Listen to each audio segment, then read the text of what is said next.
Lalagyan na nga rin pala mga kakulit ng panel door ang kwarto na ibinigay sa akin ni Tito Ka-Dreamers. So bali sa 12 pintuan nga pala mga kakulit nitong dream house. 5 pintuan nga lamang pala ang nalagyan kahapon ng panel door. Kaya naman ngayong araw nga na ito mga kakulit kanila ngang ipagpapatuloy ang paglalagay ng panel door sa mga pinto. Dahil hindi pa nga rin mga kakulit dumarating ang mga kulang na tiles para sa ground floor. Kaya naman hanggang ngayon ito ngang pagkakabit ng mga panel door ang kanilang ginagawa. Medyo mabalam nga mga kakulit ang pagkakabit ng mga panel door ngayon dahil may oras nga na laging brown out dito sa aming lugar. Pero siguro nga mga kakulit isang araw na nga lamang at matatapos na nga rin ang pagkakabit ng mga panel door. So ayan mga kakulit, for today's video nga pala is ipapakita ko nga pala ulit sa inyo yung mga naikabit ng panel door or mga pintuan dito sa dream house na pinapagawa ng mga dreamers. So bali dito nga pala muna tayo sa ground floor. Itong main door dito sa ground floor is hindi pa nga pala nalalagyan. So bali kahapon, ipakita ko nga pala sa inyo itong ground floor madilim kasi gabi na nga kami ng pag-conference dito kahapon. So bali dito sa kusina, hindi pa siya nalalagyan. Ayan, makikita nyo, wala pa siya. At saka yung stock room. At siguro lalagyan ito kapag nalagyan na rin ng tiles itong dirty kitchen. Kasi naubusan ng tiles kaya hindi na muna ito tapos lagyan ng tiles. Kapag dumating na yung mga tiles, saka lang ito lalagyan. So bali dito sa naipakita ko na ito sa inyo kahapon, pero ipapakita ko ulit sa inyo. Ayan. So bali itong master's bedroom, meron na siyang pinto.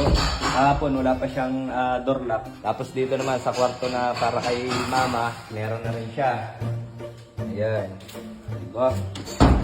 Oh, diba? Meron na rin siyang door lock. Dito naman tayo sa second floor at ipapakita ko naman sa inyo itong nalagyan na dito sa second floor. So bali kahapon, wala pang pintuan itong ibinigay sa amin ng mga ka-dreamers. Pero ngayon, ayan, makikita nyo. Meron na siyang panel door ngayon. Yun nga lang, wala pa siyang door lock kasi naubusan na ng door lock. So ngayon, dito naman tayo sa ayan. Hanggang ngayon, nagkakabit pa rin sila dito. Ito, yung bedroom 2 dito sa second floor, sa kwarto ni Sahil Lag. Ayan, meron na rin siyang panel door. Meron na rin siyang door lock. Tapos dito naman sa room 3, ngayon, meron na rin siya. Tapos meron na rin door lock. Ayan. Tapos ganun din ang itsura ng panel door. O diba, ang ganda, isang itsura. Tapos dito naman tayo sa studio. Sa studio, meron na rin siya. Ganun din ang itsura. Ganun din ang design ng kanyang panel door. Kasi ang gusto ng mga ka-dreamers is iisa lang ang design. Tapos ito, kung makikita nyo mga kakulit, yung dito sa parting terrace, itong pintuan dito, ayan. So ngayon, ikabit na rin yung panel door dito. At ganun din ang design. O diba? Ang pagkakaiba lang nito mga kakulit doon sa mga kwarto, mas malaki ang panel door nito kasi ang sukat ng pintuan nito is 1 meter. Tapos yun namang mga kwarto, pare-parehas lang na 90 na ba? 90 cm? 90 cm. Kaya mas malaki ito kasi ito ay papunta dito sa labas. So bali ang door lock nga pala nito mga kakulit, iba kumpara dun sa mga door lock ng mga room. Double lock itong ilalagay dito.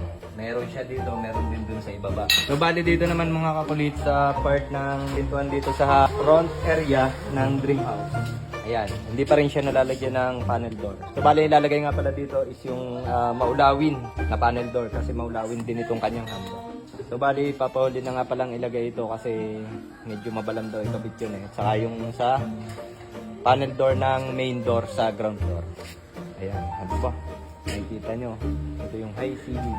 So kaunti na lamang mga kakulit at matatapos na nga pala itong dream house na ipinapagawa ng mga ka-dreamers. Kaunting-kaunting kembot na lang. Check nyo ang comment section and comment down below.